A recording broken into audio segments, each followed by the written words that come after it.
Halo pemirsa, jumpa lagi di channel Kalagondang 76. Oke, kita lanjutkan kembali dalam pembahasan alur cerita film Angling Dharma yang telah memasuki episode 19.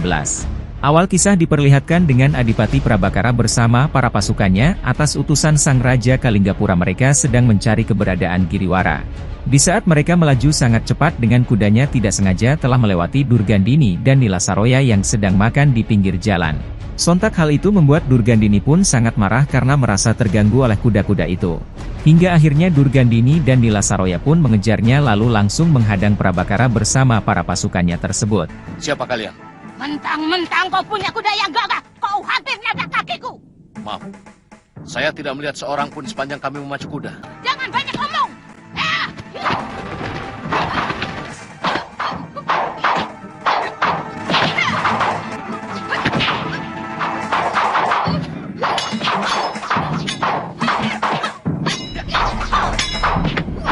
Dan ketika pertarungan itu sedang berlangsung sengit, tiba-tiba tidak sengaja Aji Santa bersama putrinya Kaliana Tantri tengah melintas di sana.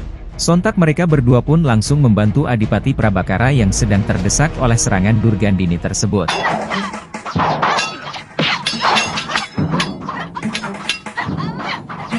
Lalu tidak lama kemudian pertarungan itu diketahui oleh pendekar bertopeng yang tak lain adalah Empu Mahasura.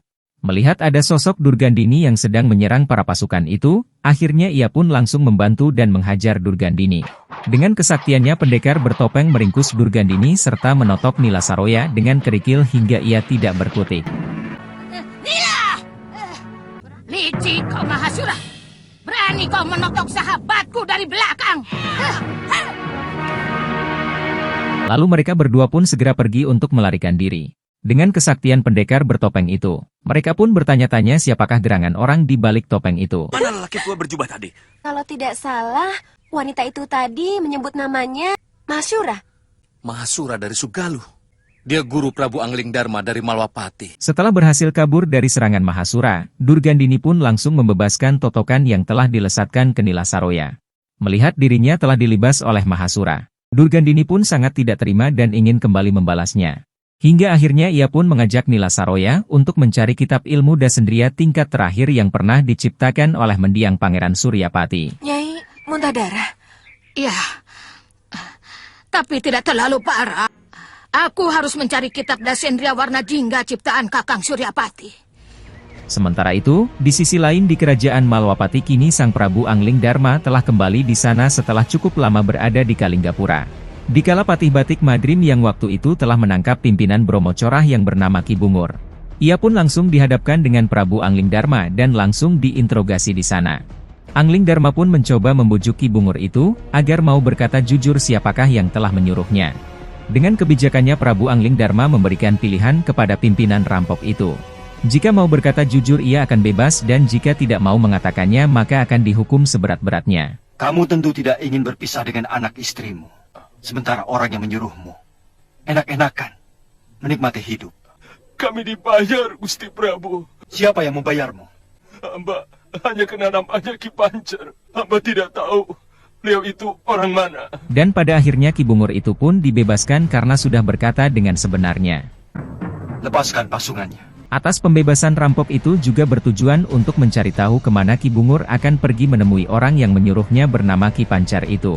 Hingga akhirnya Prabu Angling Dharma pun meminta kepada Kakang Batik Madrim untuk membuntuti kemana arah Ki Bungur itu pergi. Dia itu cuma orang suruhan, Dinda Dewi. Yang paling jahat adalah orang yang menyuruh.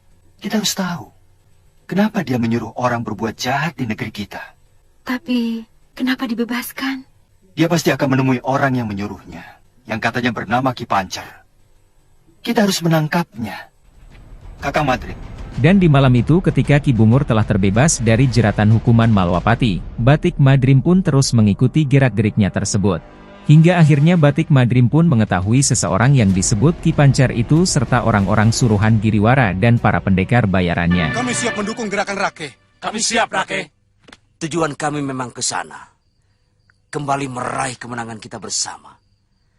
Kalau benar Siliwa menuju Kalinggapura, kemungkinan pemuda yang berkelahi dengan Ki Brangas dan kawannya itu adalah dia. Dan di Malwapati Prabu Angling Dharma sedang bercerita kepada Galuh dan istrinya mengenai Suliwa yang kemungkinan telah melawan para pendekar tua yang mengacau di Kalinggapura. Saya kira kejadian di Kalinggapura dengan di Malwapati ada kaitannya dengan Kanda Prabu.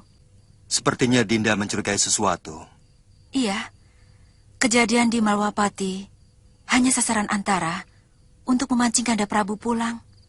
Sementara itu, musuh-musuh Pangeran Danurweda akan menyerang Kalinggapura. Pendapat Gusti Prameswari sangat benar, Dinda Prabu. Dan di dalam perbincangan itu Patih Batik Madrim pun langsung menyambar omongan Dewi Sekarwangi yang memang benar adanya. Sekembalinya Batik Madrim setelah mengikuti Ki Bungur, ia pun telah mendapatkan informasi tentang rencana pemberontakan yang akan dilakukan di Kalinggapura.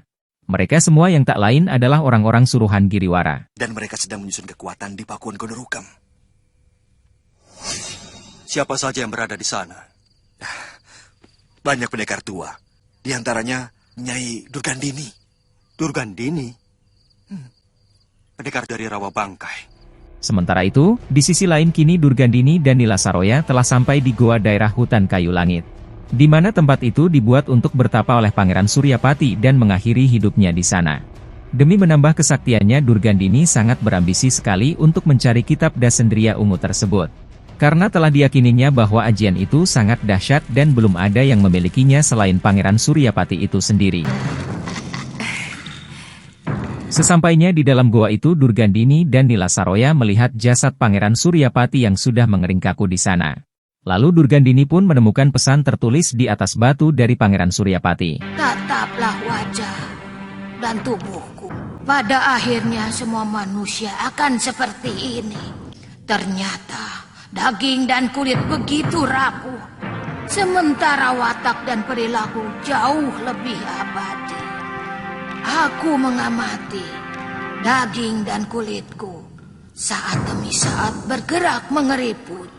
Bagi yang menemukan surat ini, timbunlah tubuh keriput ini dengan kayu dan bakarlah. Setelah membaca pesan tersebut Durgandini sama sekali tidak memperdulikannya. Justru malah batu yang bertulis itu dihantamkan ke jasad Pangeran Suryapati. Nila, cepat bantu aku mencari kitab Dasendriya itu. Nanti kau kuperbolehkan mempelajari isinya. Ayo, ayo. Kemudian setelahnya mereka melanjutkan kembali mencari kitab tersebut, hingga akhirnya mata Durgandini pun tertuju pada sebuah gentong yang terlihat mencurigakan.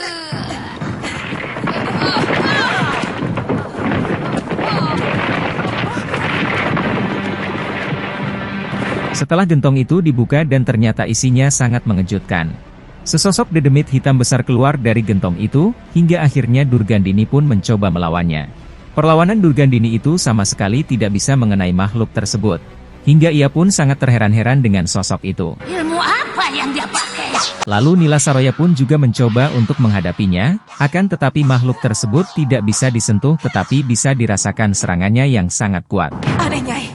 Pedangku tidak dapat menembus ke tubuhnya, tapi pukulannya dapat aku rasakan. Hingga akhirnya Durgandini pun mencoba melesatkan pusaka ke makhluk hitam besar itu dan berubahlah menjadi sekumpulan kelelawar yang sangat ganas.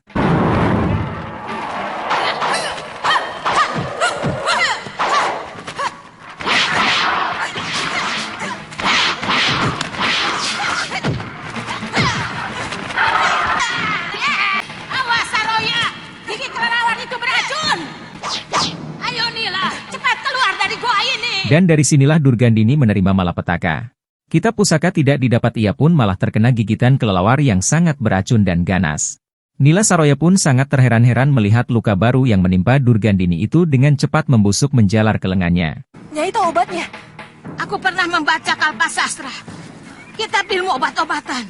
Aku tidak pernah menemukan luka yang begitu cepat membusuk seperti ini. Dan pada akhirnya tidak ada cara lain lagi selain harus memotong tangannya itu. Durgandini pun menyuruh Saroya untuk segera membacok lengannya tersebut dan dari sinilah awal mula tangan Durgandini buntung.